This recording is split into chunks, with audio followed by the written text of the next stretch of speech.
হিসাব করলে কি হবে?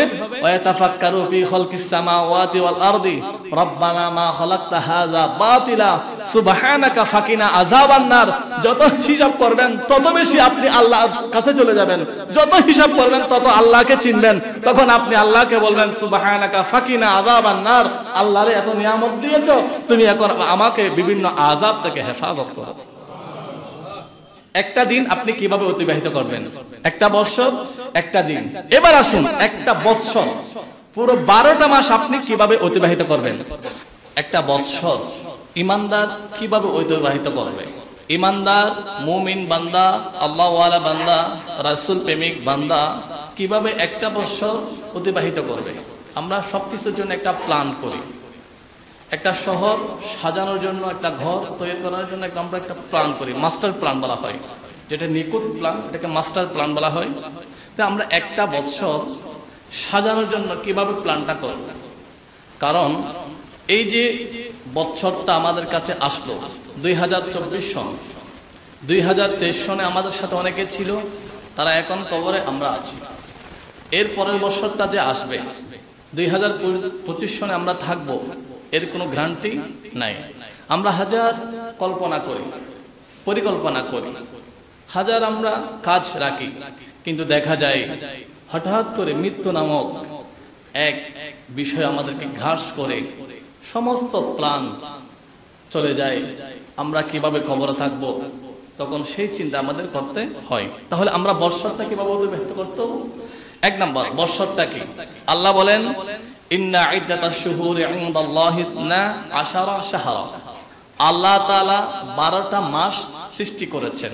মুহররম, সফর, রবিউল আউয়াল, রবিউল সানি, জামাদিউল আউয়াল, জামাদিউল সানি, রজব, শাবান, রমজান, শাওয়াল, জিলকদ, জিলহজ। ইংরেজিতে হিসাব করলে জানুয়ারি, ফেব্রুয়ারি, মার্চ, এপ্রিল। জানুয়ারি, ফেব্রুয়ারি, মার্চ এগুলো কোথায় থেকে আসলো, আমরা কিভাবে এর প্রচলন হলো, কিভাবে ব্যবহার করছি, সেটা আমি আগে বলেছিলাম। তাহলে আল্লাহ বলেন আমার কাছে 12টা মাস। এই 12টা মাস এক বৎসর। আবার 30 দিনে একদিন, 7 দিনে এক সপ্তাহ, একদিনে 24 ঘন্টা, 24 ঘন্টায় 1440 মিনিট। এভাবে আমরা প্রতিটা মিনিট কিভাবে কাজে লাগাবো? তাহলে আল্লাহর নবীর একটা হাদিস শরীফ আমরা দেখি, মুস্তাদরাক হাকিম প্রথম খণ্ড 125 নং পৃষ্ঠা। আমরা এখন বুদ্ধিমান মনে করি যার কাছে ডলার বেশি আছে, কারণ ডলারের মূল্য বেশি। এখন মনে হয় 1 টাকা দিয়ে 125 টাকা। 1 লক্ষ টাকা নিয়ে ইন্ডিয়া যাবেন, ইন্ডিয়ার দোকানে গিয়ে যদি আপনি বলেন আমাকে 1 কাপ চা দিন, আপনার বাংলা 10 টাকা দিয়ে 1 কাপ চা আপনাকে দিবে না, কারণ সেই দোকানে আপনার টাকাটা অচল। আপনি যদি 20 টাকা নিয়ে সৌদি আরব গিয়ে বলেন আমাকে 1 কাপ চা দিন, তাও দিবে না। কেন বাবা? এই টাকাটা আমার দেশে চলে, তোমার দেশে চলে না কেন? বলে না, আমার দেশে চলার জন্য কি লাগবে? রিয়াল লাগবে। আমেরিকায় গেলে ডলার লাগবে, থাইল্যান্ডে গেলে বাত লাগবে, পাকিস্তানে গেলে রুপি লাগবে। এক এক দেশের এক এক মুদ্রা। তেমনি ভাবে আপনি দুনিয়ার সব মুদ্রা আপনার আলমারির মধ্যে রেখে, ব্যাংকের মধ্যে রেখে, 3টা কাফনের কাফন নিয়ে আপনি আরেকটা দেশে যাবেন। সেই দেশের পাসপোর্ট কি? সেই দেশের পাসপোর্টও রেডি, ভিসাও রেডি। আপনি এখন ওমরা করতে গেলে আপনাকে পাসপোর্ট ভিসার প্রয়োজন হবে, কিন্তু আপনি কবরে গেলে আপনার পাসপোর্ট ভিসা অলরেডি রেডি আছে। আপনার আজান দিয়ে ডান কানে, একামত দিয়ে বাম কানে ফু দেয়। বাচ্চাদের বিভিন্ন আসর থেকে উনি যে মুসলমানের ঘরে আসছে, এটার একটা প্রমাণ স্বরূপ। তো আমরা যে জুমার আজান হলো, এই জন্য আপনারা মসজিদে আসছেন। এরপর একামত হবে, এরপরে নামাজ হবে। একামত হলে নামাজ হবে, একামত ছাড়া নামাজ হবে না। আপনি যে যাওয়ার একটা যে ডিসিশন, যাওয়ার একটা সিদ্ধান্ত, যাওয়ার একটা পাসপোর্ট ভিসা। পাসপোর্টটা হচ্ছে আপনার আজান, ভিসাটা হচ্ছে একামত। পাসপোর্টও হলো, ভিসাও হলো। এখন কেবলমাত্র জায়নাজার নামাজের অপেক্ষা। আপনি এখন মারা গেলে এখনই জায়নাজা হয়ে যাবে। আজান হয়ে গেল, একামত হয়ে গেল, পাসপোর্ট হয়ে গেল, ভিসাও হয়ে গেল। এখন দাড়ি সাদা হওয়া, চুল সাদা হওয়া, আপনি বৃদ্ধ হওয়া, মেয়ে বিবাহ দেওয়া। অনেকে বলে আমার হজ ফরজ হয়েছে আরো 10 বছর আগে, আমি হজ করছি না, কারণ আমার মেয়েটাকে আমি ডাক্তার বানিয়ে তারপর হজটা করব। অনেকে বলে আমার মেয়েটাকে বিবাহ দিয়ে আমি হজ করব, আমার ছেলেটাকে আমি লন্ডন পাঠিয়ে তারপর হজটা করব না। দেখা যায় ছেলে লন্ডন যাওয়ার আগে বাবা চলে গেল কবরে। আমার একজন অতি পরিচিত মানুষ, অনেক বড় শিল্পপতি, সে তার ব্যস্ততার কারণে এত যে ব্যস্ত, এত ব্যবসা, এত বাণিজ্য, এত ব্যস্ততা তার, সে সবাইকে উমরার মধ্যে পাঠালো। ওমরার মধ্যে পাঠালো, ওই মানুষটা বলে হুজুর ঠিক আছে আমি পরে যাব, পরের বার যাব, এবার আমার একটু ব্যস্ততা বেশি। অনেক বড় ব্যবসায়ী, আমি নাম বলছি না, এলাকার নামও উল্লেখ করছি না। আমি যখন হেরাম শরীফের বারান্দার মধ্যে একদিন আসরের নামাজের পরে খবর পেলাম উনি ইন্তেকাল করেছেন। ওনার বয়স হয়েছে 33। ওনার মা ভাই সবাই উমরাতে ছিল, উনি মারা গেলেন। তার এত পরিকল্পনা, আমার আল্লাহ মুহূর্তের মধ্যে মৃত্যুটা দিয়ে সমস্ত পরিকল্পনা, কারণ আমি আপনি যা পরিকল্পনা করছি এগুলো করার আগে, শত বছর করার আগে আমাকে আপনাকে নিয়ে আমার আল্লাহ পরিকল্পনা করে রেখেছে।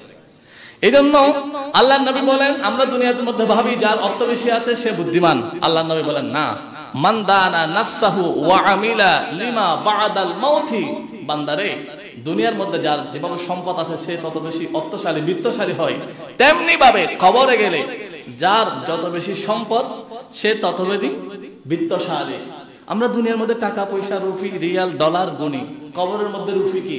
আল্লাহ নবী বলেন কবরের মধ্যে রুপি হচ্ছে কোরআনুল কারীমের তেলাওয়াত। কোরআনুল কারীমের তেলাওয়াত, তাফসীর। তোমরা যে এই যে আলোচনা, এই তাফসীর শুনছো, হাদিসে পাকের আলোচনা, নামাজ, সাদকা, যাকাত, মানুষের সাথে সুসম্পর্ক, মানুষকে জুলুম না করা, অন্যায় না করা, মানুষের সাথে সম্পর্ক রক্ষা করা, কিছু একটা পেলেই, অর্থ বিত্ত ক্ষমতা পেলেই আরেকজনের গলা টিপে ধরা, এগুলো না করা, না করে সঠিকভাবে তুমি পরিচালিত হয়ে কবরে যাওয়া, এটাই হচ্ছে তোমার জন্য কবরের একটা চলার জন্য মুদ্রা। জোরে বলি সুবহানাল্লাহ। এজন্য ফারুক আজম বলেন, হাসিবু আনফুসাকুম ক্বাবলা আন তুহাসিবু। বান্দারে, একটা কিয়ামতের ময়দান হবে, লক্ষ লক্ষ কোটি কোটি মানুষ থাকবে, সবার সামনে তোমার হিসাব নিকাশ করা হবে। এতগুলো মানুষের সামনে হিসাব দেওয়ার আগে নিজের হিসাবটা একবার নিজে করো না।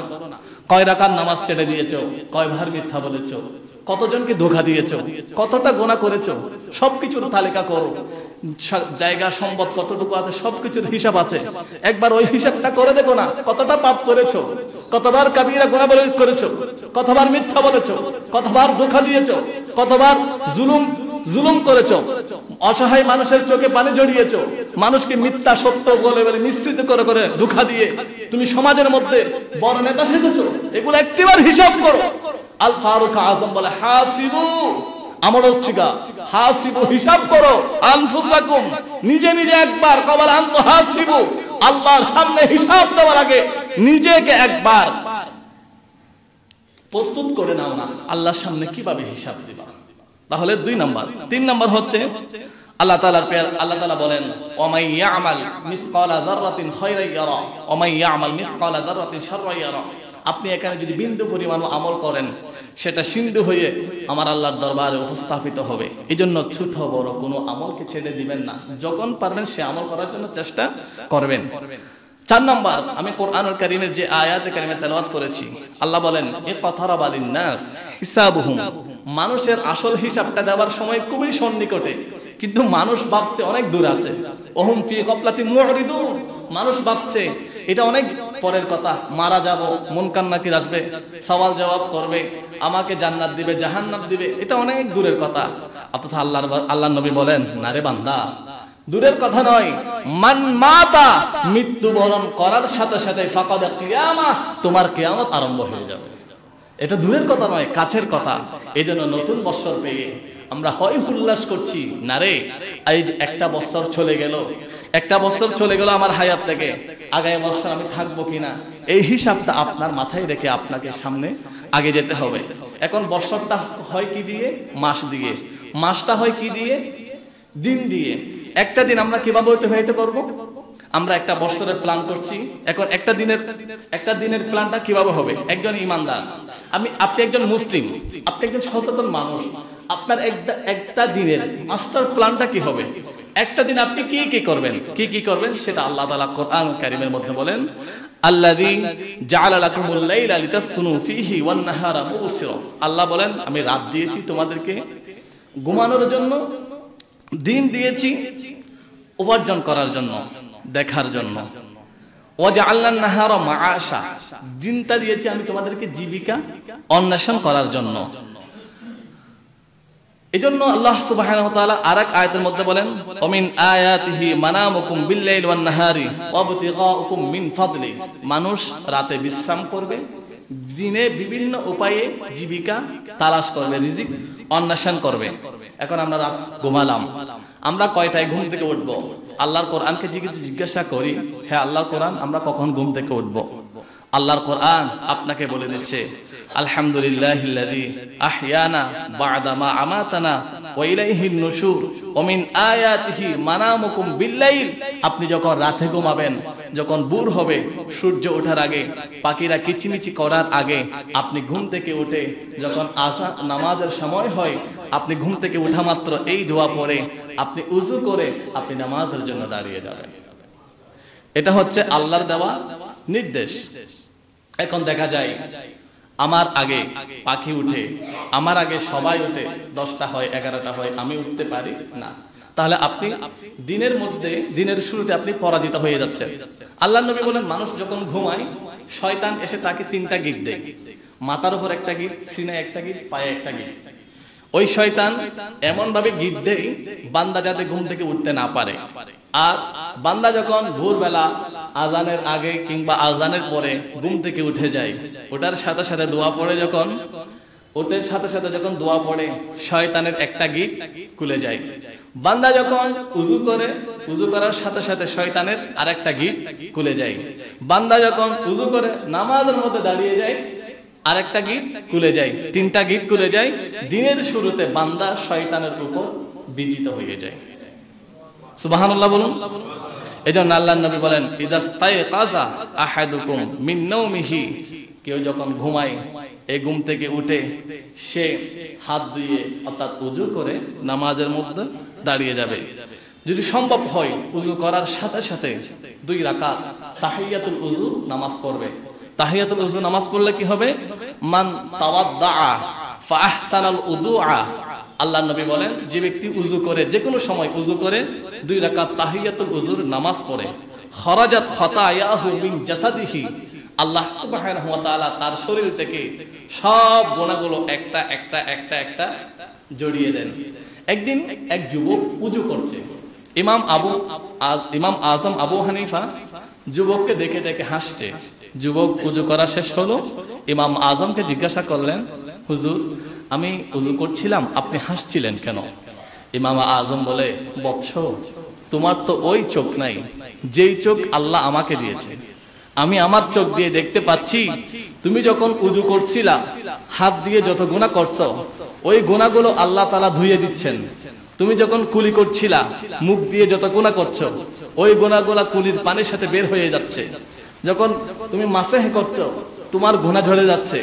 যেভাবে ময়লা শরীরের মধ্যে লাগলে যখন পানি দিয়ে ধৌত করি, তেমনি ভাবে তুমি যখন উযু করছিলা আমার আল্লাহ তোমার গুনাহগুলো ধুয়ে দিচ্ছেন, গুনাহগুলো সাফ হয়ে যাচ্ছে। আমি ইমাম আজম আবু হানিফা সেটা চোখ দিয়ে দেখছি। তখন আমি কল্পনা করছি, কত যুবক আছে খেলার মাঠে, কত যুবক আছে জেনায়, কত যুবক আছে আড্ডায়, আর তুমি যুবককে আমার আল্লাহ এনে এই মসজিদের বারান্দায় রেখে আর তুমি উযু করছো, তোমার গুনাহগুলো ঝরে যাচ্ছে। তোমার প্রতি কত ihsan যে আমার আল্লাহ করেছে। এই দৃশ্যটা দেখে দেখে আমি ইমাম আজম আবু হানিফা হাসছি। এজন্য উযু করার সাথে সাথে যদি 2 রাকাত তাহিয়াতুল উযুর নামাজ পড়েন, আল্লাহ সুবহানাহু ওয়া তাআলা আপনার জীবনের গুনাহ মাফ করে দেন। এভাবে আমরা আযান দেওয়া, এই ফজরের আযান হলে আযানের জবাব দেব, এরপর ফজরের আযান এবং ইকামতের মাঝখানে যে দোয়া হয়, এই দোয়া আল্লাহ কবুল করেন, আপনি ওই দোয়া করতে পারেন। এরপরে ফজরের নামাজ, এরপরে ফাইদা কুদিয়াতিস সালাতু ফান্তাশিরু ফিল আরদি, আপনি যখন নামাজ শেষ হবে জীবিকা অন্বেষণের জন্য বের হয়ে যাবেন।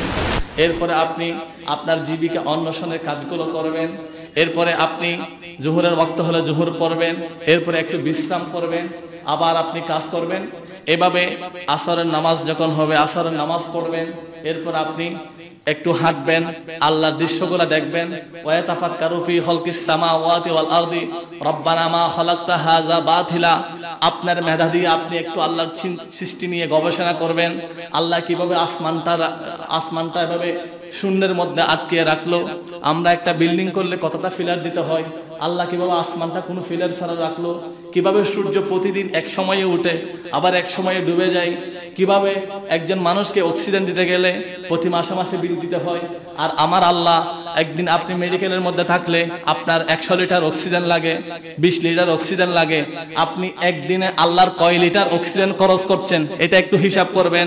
আমি দেখলাম আমার একজন আপনজনের এই বাম চোখের এই পর্দাটা, আপনার চোখের চতুর্পাশে একটা হাড় আছে, এই একটু হাড়টা ছিল না, এই হাড়টা লাগানোর জন্য 7টা অপারেশন দেওয়া হয়েছে, তারপরও হাড়টা পূর্ণাঙ্গভাবে লাগানো হয় নাই, অনেক টাকা খরচ হয়েছে। তো একটা চোখের হাড়ের মূল্য যদি এরকম হয়, একটা চোখের মূল্য কত, এগুলো একটা হিসাব করবেন। হিসাব করলে কি হবে, ওয়াতাফাক্কারু ফি খালকিস সামাওয়াতি ওয়াল আরদি রব্বানা মা খালাকতা হাযা বাতিলা সুবহানাকা ফাকিনা আযাবান নার। যত হিসাব করবেন তত বেশি আপনি আল্লাহর কাছে চলে যাবেন, যত হিসাব করবেন তত আল্লাহকে চিনবেন। তখন আপনি আল্লাহকে বলবেন সুবহানাকা ফাকিনা আযাবান নার, আল্লাহরে এত নিয়ামত দিয়েছো, তুমি এখন আমাকে বিভিন্ন আযাব থেকে হেফাজত করো। তাহলে অনেক লম্বা আমার খুতবার ছিল, আমি সংক্ষেপ করে ফেলছি। একটা দিন আপনি কিভাবে অতিবাহিত করবেন, একটা বছর, একটা দিন। এবার আসুন একটা বছর, পুরো 12টা মাস আপনি কিভাবে অতিবাহিত করবেন। আমাদের এখানে অনেক চাকরিজীবী আছে, অনেক নেতৃবর্গ আছে, অনেক জমিদার আছে, অনেক ক্যাটাগরির মানুষ আছে। সবার জন্য কিভাবে আমরা একটা বছর অতিবাহিত করার জন্য প্ল্যানটা করতে পারি। 1 নাম্বার, আমরা যে অবস্থানে থাকি না কেন, 1 নাম্বারে আমাদেরকে প্রত্যেকটা কাজে ভয় থাকতে হবে কার, আমরা বান্দা কার, আমাদেরকে ভয় করতে হবে কাকে, আল্লাহকে। এজন্য আল্লাহ তাআলা বলেন ইয়া আইয়ুহাল্লাযীনা আমানুত্তাকুল্লাহ, হে ইমানদার বান্দারা তোমরা আমাকে ভয় করো, হাক্কা তুকাতিহি, ভয় করার মতো ভয়, ওয়ালা তামুতুন্না, মারা যেও না, ইল্লা ওয়া আনতুম মুসলিমুন, মুসলিম না হয়ে, ইমানদার না হয়ে, ইমান না নিয়ে অর্থাৎ কবরে যেও না। অর্থাৎ আল্লাহকে ভয় করে প্রত্যেক কাজ আমাদের করতে হবে। আপনি চাকরি করছেন, আল্লাহকে ভয় করুন। আমি একবার দেখলাম একজন চাকরিজীবী চাকরি করছেন, উনি টেবিলের নিচ দিয়ে ঘুষ নিচ্ছেন, কারণ টেবিলের উপর দিয়ে কি আছে, সিসি ক্যামেরা আছে। উনি সিসি ক্যামেরাকে ভয় পেয়ে টেবিলের নিচ দিয়ে ভাবে ঘুষ গ্রহণ করছেন। আচ্ছা, আমরা এমন এক আল্লাহর বান্দা যে আল্লাহ টেবিলের উপর দেখলে কি নিচে দেখেন না, আল্লাহ টেবিলের উপরেও দেখেন, নিচেও দেখেন। তো ওই বান্দা আল্লাহকে ভয় পাচ্ছে না, আল্লাহ দেখছেন, ওই টেন্ডেন্সি, ওই আইডিওলজি তার নাই, তার আইডিওলজি আছে সিসি ক্যামেরা আছে। সিসি ক্যামেরা আমি যদি উপরে ঘুষটা নিই, ঘুষের টাকাটা যদি নিই, তাহলে আমার চাকরি চলে যাবে। এখন ওই বান্দা রক্ষা পাই নাই, কিন্তু যে বান্দা ঘুষ দিচ্ছে ওই বান্দা আরেক বান্দাকে ওদিকে দাঁড় করে রাখছে, বলে আমি ঘুষটা দিব, তুই বাইরে থেকে একটু ক্যামেরাটা করবি। তো উনি টেবিলের নিচে যে ঘুষ দিচ্ছে ওইটা বাহিরে আরেকজনে ভিডিও করছে, তার মানে এটা প্রকাশ হয়ে গেল। প্রকাশ হয়ে যাওয়ার পরে তার শাস্তি হলো। তো ওই মানুষটা ক্যামেরাকে ভয় পেল, মানুষকে ভয় পেল, চাকরিকে ভয় পেল, অর্থাৎ দুনিয়াকে ভয় পেল। আর ওই বান্দা একবার ভাবলো না, আমাকে আল্লাহ কোন আল্লাহ হায়াত দিয়েছে, আমি তো চাকরিকে ভয় পাচ্ছি। সব মানুষকে চাকরি করে, সবাই কি সরকারি চাকরি করে? সরকারি চাকরি যারা করে তারা চলে, আর চাকরি যারা করে না তারা চলতে পারে না। মানুষের রিজিক কি শুধু চাকরির মধ্যে? মানুষের রিজিক কি শুধু ব্যবসার মধ্যে? না, আল্লাহ তাআলা বিভিন্ন ওয়েতে মানুষের রিজিকের ব্যবস্থা করে দেন। তাই বুঝি আপনাকে রিজিকের জন্য তো ঘুষ খেতে হবে না। আপনি ঘুষ, কোনো মানুষ ঘুষ না খেলে মারা যাচ্ছে এরকম কোনো রেকর্ড আছে? নাই। যারা ঘুষ থেকে বাঁচতে চায় আল্লাহ তাদেরকে বাঁচিয়ে রাখেন, আর যারা ঘুষ নিয়ে বাঁচতে চান আল্লাহ তাদেরকে ঘুষ দিয়ে বাঁচান। তবে ঘুষের শাস্তি অনেক ভয়াবহ। তো আমার কথা হচ্ছে, আপনি চাকরি করছেন, ব্যবসা করছেন, আপনি 1 নম্বরের সাথে 2 নম্বর মিশ্রিত করবেন না। সোয়াবিন তেল 1 নম্বরও আছে, 2 নম্বরও আছে। আপনি আল্লাহর ভয় যদি থাকে, আপনি 1 নাম্বারটা 1 নাম্বার রাখবেন, 2 নাম্বারটা 2 নাম্বার রাখবেন। আপনি আমলা, আপনার যাকে যেটা বলা দরকার সেটা বলবেন, যখন যেটা করা দরকার সেটা করবেন। এগুলো সব কিছু করতে হবে কাকে ভয় করে? সবাই আমরা আল্লাহর নামটা উচ্চারণ করব, কাকে ভয় করে? আমরা বান্দা কার? এবার আসুন 2 নাম্বার আমাদের প্ল্যানটা কি? প্ল্যানটা হচ্ছে সূরা বাকারা 261 নং আয়াত। আল্লাহ বলেন, মাসালুল লাযিনা ইউনফিকুনা আমওয়ালাহুম ফি সাবিলিল্লাহ। মানুষের মধ্যে কিছু মানুষ আছে যাদেরকে আল্লাহ তাআলা অর্থশালী, বিত্তশালী বানিয়েছেন। তাদের সম্পদ থেকে তারা প্রত্যেক দিন, প্রত্যেক মাস, প্রত্যেক বছর একটা অংশ দান করে। প্রত্যেক দিনে দান করলে সেটা সদকা, প্রত্যেক সপ্তাহ মাসে দান করলে সেটা সদকা, আর বছরে একবার দান করা এটা হচ্ছে যাকাত। আপনি যাকাতও দিবেন, সদকাও করবেন, কারণ আপনার আমার এই সম্পদ দিয়েছেন তিনি কে? তাহলে আমাদের এই প্ল্যানটা রাখতে হবে, কমপক্ষে প্রত্যেক দিন 1 টাকা হলেও সদকা করবেন, না পারলে 1 টাকা, যদি তাও না পারেন 2 দিন 1 টাকা হলেও সদকা করবেন, তাও না পারলে 3 দিন 1 টাকা হলেও সদকা করবেন, তাও না পারলে সপ্তাহে 1 টাকা হলেও সদকা করবেন। কারণ এই সদকা করার জন্য নির্দেশ দিয়েছেন তিনি কে? 2 নাম্বার। 3 নাম্বার হচ্ছে আমরা এখন যদি আমি যদি আগামী মাসে যদি ইন্ডিয়াতে যাই, আমাকে এখন থেকে একটা প্রস্তুতি নিতে হবে, পাসপোর্ট, ভিসা, রুপি, বিভিন্ন, এখন আমি গিয়ে কি করব, আমার সেখানকার একটা ডায়েরি সাজাতে হবে। আমি আজকে কোথায় যাব? ব্যাঙ্গালোর যাব, কলকাতা যাব, দিল্লি যাব, চেন্নাই যাব, অ্যাপোলো যাব, এভাবে আমি একটা প্ল্যান করি। তো আপনি যে 1 সপ্তাহ থাকবেন, 1 সপ্তাহের জন্য আপনার কতটা প্ল্যান করতে হলো? তো আপনি কি কখনো ভেবেছেন আপনার এই হায়াতটা শেষ হয়ে 100, 1 লক্ষ, 1 কোটি, 1000 কোটি বছরের জন্য আপনার আর একটা সফর আছে, সেই সফরের নাম হচ্ছে আলমে বারজাখ। আপনি কি কখনো বাহারুল্লাহ কবরস্থানের পাশে গিয়ে কবরবাসীকে জিজ্ঞাসা করেছেন, হে শেখ বাহারুল্লাহ কবরস্থানের আপনি মুর্দা, আপনি এই কবরে কতদিন যাবত? যদি ওরা উত্তর দেয়, আপনার যদি খান থাকে আপনি শুনবেন, কেউ বলবেন আমি 100 বছর, কেউ বলবে আমি 200 বছর, কেউ বলবে আমি 300 বছর। আপনি যদি আরেকটা কবরস্থানে, আরো পুরাতন কবরস্থানে গিয়ে বলেন, উনি বলবেন আমি 1000 বছর। আপনি যদি উহুদের মাঠে গিয়ে বলেন, ওনারা বলবেন আমরা 1500 বছর।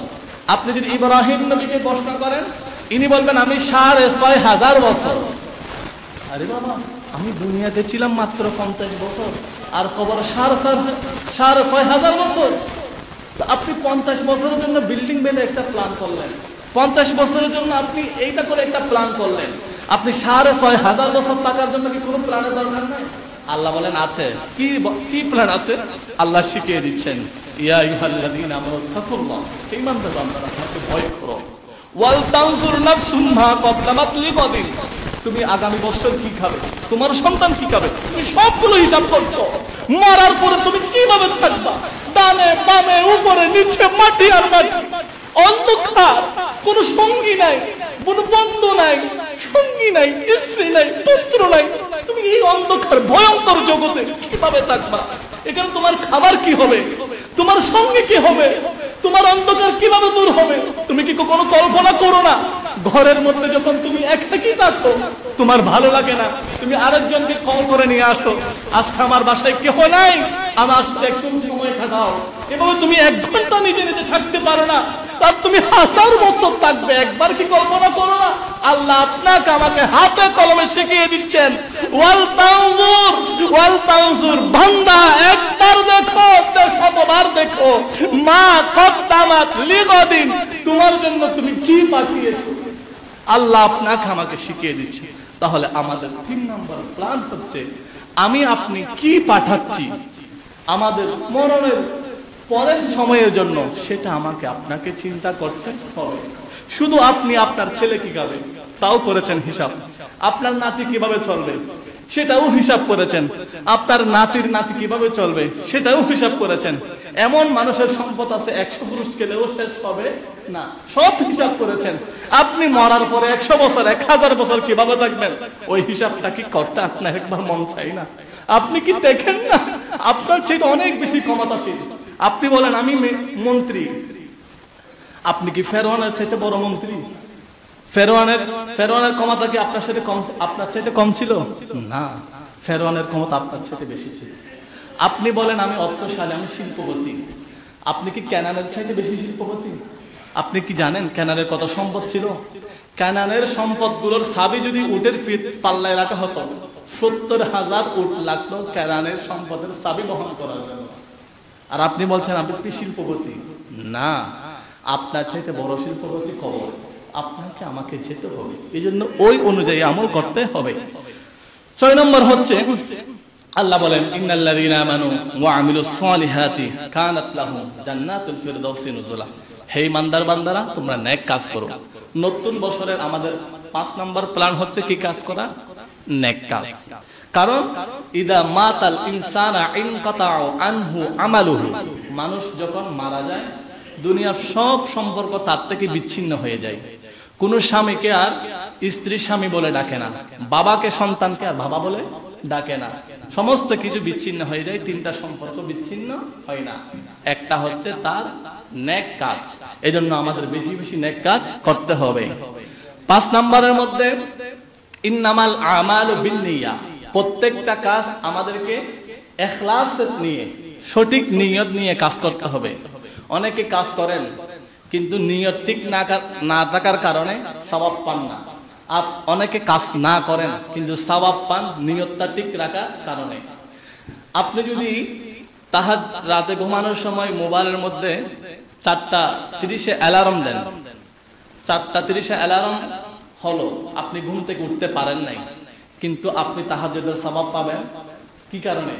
মোবাইলে তাহাজ্জুদের অ্যালার্ম দেওয়ার কারণে। আপনার নিয়তটা ছিল, কোন কারণে আপনি পড়তে পারেন নাই। এই জন্য ভালো কাজের নিয়ত যত করবেন তত সওয়াব পাবেন। আল্লাহর নবী বলেন, নিয়াতুল মুমিনু খায়রুম মিন আমালিহি, মুমিনের আমলের চাইতে নিয়তের গুরুত্ব বেশি। 6 নম্বরে, একেবারে আমি আর 5 মিনিট কথা বলবো, আপনারা সোজাসুজি 5 মিনিট আমার দিকে তাকিয়ে থাকবেন। 6 নম্বর, আমাদের নতুন বৎসরের 24টা প্ল্যানের 6 নম্বর প্ল্যান হচ্ছে সদা সর্বদা সত্য কথা বলা। আল্লাহর নবী বলেন, ইন্নাস সিদকা ইয়াহদি ইলাল বিরর, আপনি যদি জবান দিয়ে সত্য কথা বলেন, এই সত্য বলার কারণে আমার আল্লাহ আপনাকে নেক রাস্তায় রাখবেন। আর আপনি যদি নেক রাস্তায় থাকেন, ওয়া ইন্নাল বিররা ইয়াহদি ইলাল জান্নাহ, আল্লাহ আপনাকে জান্নাত পর্যন্ত পৌঁছে দেবেন। 7 নম্বর, আপনি মানুষের প্রতি কৃতজ্ঞ হবেন। অনেকে মানুষের কাছে উপকার গ্রহণ করে, টাকা লাগলে ধার নেই, আর ধার নেওয়ার পরে ওকে আর কোনো কিছুতে পাওয়া যায় না, এটা করবেন না। আপনি মানুষ থেকে উপকার নিয়েছেন, ওই মানুষের প্রতি কৃতজ্ঞ হবেন। লাইন শাকারাতুম লাযিদান্নাকুম, আল্লাহ বলেন যদি কৃতজ্ঞতা আদায় করো আমি আল্লাহ তোমাকে নিয়ামত বাড়িয়ে দিব, আর যদি অস্বীকার করো আমি তোমাকে আযাব দিব। আল্লাহর নবী বলেন, লা ইয়াশকুরিল্লাহ মান লা ইয়াশকুরিন নাস, যে মানুষ মানুষের প্রতি কৃতজ্ঞতা বোধ করে না, সে মানুষ আল্লাহর প্রতিও কৃতজ্ঞ হয় না। এজন্য সবাই কৃতজ্ঞতা প্রকাশ করবেন। 8 নাম্বার, আপনার আমার চরিত্রের মধ্যে বিনয় থাকতে হবে। আমার হায়াতটা আমি বিনয়ীভাবে অতিবাহিত করতে পারি, চাকরিটা বিনয়ের সহিত করতে পারি, আবার অহংকার বশত করতে পারি। সরকারি চাকরি হলো অহংকার করতে হবে এমন কোনো কথা নয়। আপনি চাইলে বিনয় করে সকলের মন জয় করতে পারেন। আল্লাহর নবী বলেন, ওয়াহফিজ জানাহাকা লিমান ইত্তাবাআকা মিনাল মুমিনিন, যদি তুমি মুমিন হও অবশ্যই তোমাকে বিনয়ী হতে হবে। ঈমান আর অহংকার এক জায়গায় থাকতে পারে না, ঈমান থাকবে বিনয়ের পাশে। 8 নাম্বার, আপনি যদি বিনয় থেকে যদি মাহরুম হন, আল্লাহর নবী বলেন, মাই ইয়াহরিমুর রিফকা, যে ব্যক্তি বিনয় থেকে বঞ্চিত হয়, ইহরিমাল খায়রা কুল্লাহ, ওই ব্যক্তি সকল কল্যাণ থেকে বঞ্চিত হয়। আপনার কাছে দয়া থাকতে হবে। দয়াটা মানুষের প্রতি, সৃষ্টির প্রতি, সবার প্রতি আপনাকে দয়া রাখতে হবে। তিরমিজি শরীফের হাদিস, আল্লাহর নবী বলেন, আর রাহিমুনা ইয়ারহামুর রহমান, যে ব্যক্তি অপরজনকে দয়া করে আমার আল্লাহ তাকে দয়া করে। 10 নম্বর, আপনাকে সদা সর্বদা সত্যের পক্ষে থাকতে হবে। আল্লাহর নবী বলেন, ইজমানু লি সিত্তান মিন আনফুসিকুম, বান্দা তোমরা আমাকে 6টা বিষয়ের জামিনদার দাও, জিম্মাদার দাও। অর্থাৎ তুমি তোমার বিষয়ে 6টা বিষয়ে জিম্মাদার হয়ে যাও। আজমানতু লাকুমুল জান্নাহ, আমি রাসূল তোমাদের জন্য জান্নাতের জিম্মাদার নিয়ে নিব। কি কি? উসদুকু ইজা হাদাসতুম, যখন কথা বলবা সত্য কথা বলবা, আমি ব্যাখ্যা করছি না। ওয়াউফু ইজা ওয়াদতুম, যখন ওয়াদা করবা ওয়াদাগুলো রক্ষা করবা। নির্বাচনের আগে হাজার ওয়াদা, এরপরে ওয়াদা বলে যায়, ওয়াদা বললে হবে না। ওয়াদু ইজা তুমিনতুম, তোমার কাছে যখন আমানত রাখা হয় সে আমানতগুলো দিয়ে দিবা। ওয়াহফাজু ফুরুজাকুম, তোমার লজ্জাস্থানকে হেফাজত করবা। দুঃখের বিষয়, অনেক বড় বড় আমলাদের দেখা যায় 7 স্টার হোটেলে জেনার মধ্যে প্রকাশ্য লিপ্ত। ওয়াগুদ্দু আবসারাকুম, দৃষ্টিকে হেফাজত করতে হবে। ওকুফু আইদিয়াকুম, ক্ষমতা পেয়েছো মানে হাত দিয়ে যাকে তাকে ইচ্ছা মেরে দিবে না। হাতটাকে ক্ষমতাটাকে সম্বরণ করবা। এই 6টা বিষয়ের প্রতি যদি জিম্মাদার হও, আমি আল্লাহ তোমাদের জন্য জান্নাতের জিম্মাদার হয়ে যাব। তাহলে আমার এখানে বলার নিয়ত ছিল 24টা, আমি আর বলতে পারছি না, 16টা বলেছি। আমার আলোচনার সাবস্টেন্স মূল কথা হচ্ছে আপনি আপনার একটা বছর কিভাবে অতিবাহিত করবেন। অতিবাহিত করার মূলনীতি বলেছি আমি 6টা। আবার একটা দিন কিভাবে অতিবাহিত করবেন, একটা দিন নিয়ে সপ্তাহ, সপ্তাহ নিয়ে মাস, মাস নিয়ে বছর, একটা দিন কিভাবে অতিবাহিত করবেন। একটা দিন অতিবাহিত করার আমি 10টা পদ্ধতি বলেছি। আবার এই যে 2024 সন, একটা বছরকে কিভাবে অতিবাহিত করবেন, একটা বছর অতিবাহিত করার জন্য আমি 24টা প্ল্যান করলেও আমি আপনাদেরকে বলেছি 16টা। যেই 16টা বলেছি, এদিকে 16, ওদিকে 6, ওইদিকে 8, এই যেগুলো বলেছি পদ্ধতিগুলো আপনাকে আমাকে মনে রেখে আমল করার জন্য তৌফিক দান করুক। আর একটু বুঝে বলি, আল্লাহ সুবহানাহু ওয়া তাআলা জুমার দিন আজান হওয়ার সাথে সাথে মসজিদে এসে আমাদের যেহেতু এখানে অনেক তত্ত্ববহুল, গবেষণাবহুল আলোচনা হয়, খুতবা হয়, মন গড়া কোনো কথা বলা হয় না। এই আলোচনাগুলো আগে এসে আগে বসে বেশি বেশি শুনে বেশি বেশি আমল করার জন্য আল্লাহ তোমাদেরকে তৌফিক দান করুক। ওয়া আখির দাওয়ানা আনিল হামদুলিল্লাহি রাব্বিল আলামিন।